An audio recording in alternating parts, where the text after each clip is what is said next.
Vous écoutez Europe 1, il est 9h30. Le journal des médias avec Thomas Joubert. Bonjour Thomas. Bonjour, à la une ce matin, les hommages à Michel Galabru à la télé, les nouveautés de TF1 pour 2016 et Claire Chazal arrive bien sur France 5 dès le 18 janvier. Et on commence avec les chaînes de télé qui rendent hommage à Michel Galabru. Dès hier soir, France 2 a diffusé la pièce de théâtre La femme du boulanger. Ce soir, ce sera à M6 de rendre hommage au comédien avec deux de ses films très populaires de la saga des gendarmes. Le gendarme de Saint-Tropez à 20h55 et le gendarme en balade à 22h25. De son côté, France 3 bouleversera ses programmes jeudi soir avec la diffusion du film Le Viager avec Galabru, Michel Serrault et Claude Brasseur. Ce sera 23h20. Programmation spéciale aussi sur les chaînes cinéma de Canal+, ce soir à partir de 20h45 sur Ciné Plus Family avec Papy fait de la résistance suivi de l'Avare. Et puis autre hommage à une grande personnalité disparue ce week-end, Michel Delpech. Michel Drucker préparait cette émission depuis de nombreux mois avec Michel Delpech qui se savait condamné. Le chanteur disparu avait peaufiné une liste de 25 à 30 artistes pour reprendre ses chansons. Benabar devrait donc chanter Le Loir-et-Cher, Patrick Bruel Les Divorcés, Julien Clerc reprendra Pour un flirt. Pour un flirt avec toi, je ferai n'importe quoi. Pour un flirt. Vous avez vu, c'est les trompettes en fait qui sont la grande trouvaille de cette chanson. Mais oui, oh là là.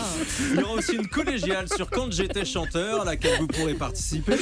Ce grand show hommage à Michel Delpech sera diffusé sur France 2 le samedi 23 janvier en prime time et en direct. Michel Drucker a annoncé que toutes les volontés du chanteur seront respectées à la lettre. Le directeur des programmes de flux de TF1 fait le point sur les nouveautés de 2016. Comme on vous l'avait annoncé, l'une des principales nouveautés sera le jeu Ninja Warrior. Ce matin dans Média Plus, Mathieu Vergne précise que le tournage aura lieu en extérieur à Cannes, derrière le Palais des Festivals, au cours du premier semestre 2016.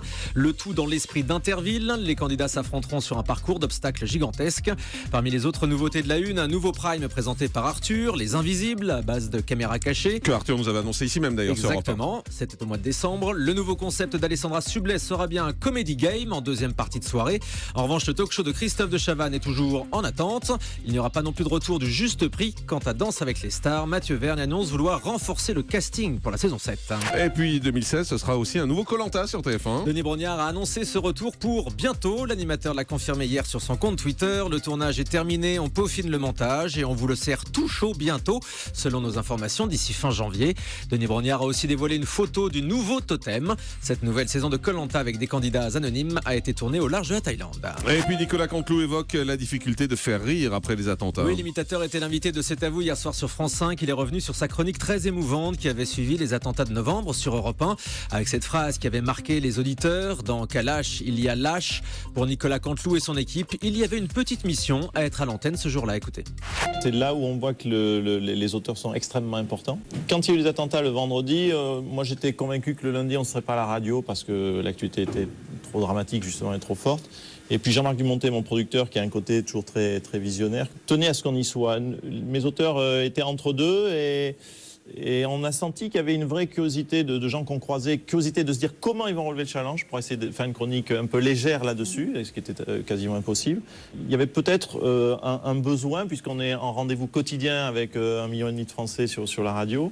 Peut-être on est tous les jours avec eux dans les moments heureux ou les moments un peu compliqués. Là, c'était très compliqué. Il fallait... Jean-Marc nous a dit il faut y être, il y a une petite mission à ce que nous y soyons. Non, Jean-Marc Dumontet, son producteur, hein, c'est pas moi, j'y suis pour rien. Claire Chazal arrive bien sur France 5 le 18 janvier. Et là non plus, vous n'y êtes pour rien. La chaîne l'a annoncé confirme. officiellement hier. Claire Chazal animera le magazine culturel Entrée Libre du lundi au vendredi à 20h15. Pourtant, ce magazine fonctionnait très bien avec Laurent Goumard, qu'il présentait depuis sa création en 2011.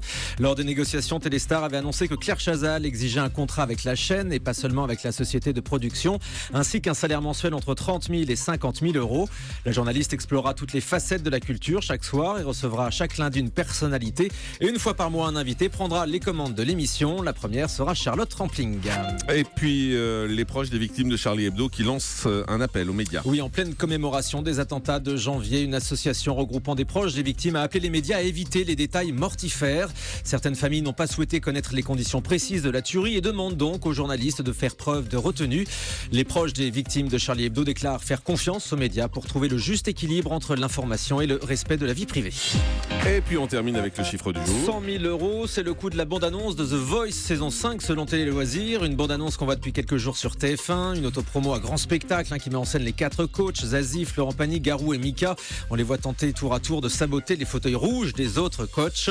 La saison 5 de The Voice doit débuter d'ici fin janvier avec comme d'habitude les auditions. Effectivement. Dans un instant, c'est Thierry Lhermitte qui va nous rejoindre en direct dans ce studio. Il a partagé la vie d'un médecin-chercheur à Toulouse à l'occasion d'une nuit avec les héros de santé diffusée ce soir sur France 2. Et puis à partir de 10h, le grand direct de l'actu avec notre débat autour de la une de Charlie Hebdo. C'était il y a un an, vous savez, ce drame de Charlie Hebdo. Et bien dans ce numéro spécial qui paraît aujourd'hui, Charlie Hebdo s'en prend aux religions, à toutes les religions. On peut voir un dieu armé, barbu, armé d'une kalachnikov et couvert de sang sous ce titre. Un an après l'assassin court toujours. Beaucoup de responsables religieux s'émeuvent de cette une. Qu'en pensez-vous? On vous attend au 39 21. C'est le standard d'Europe 1.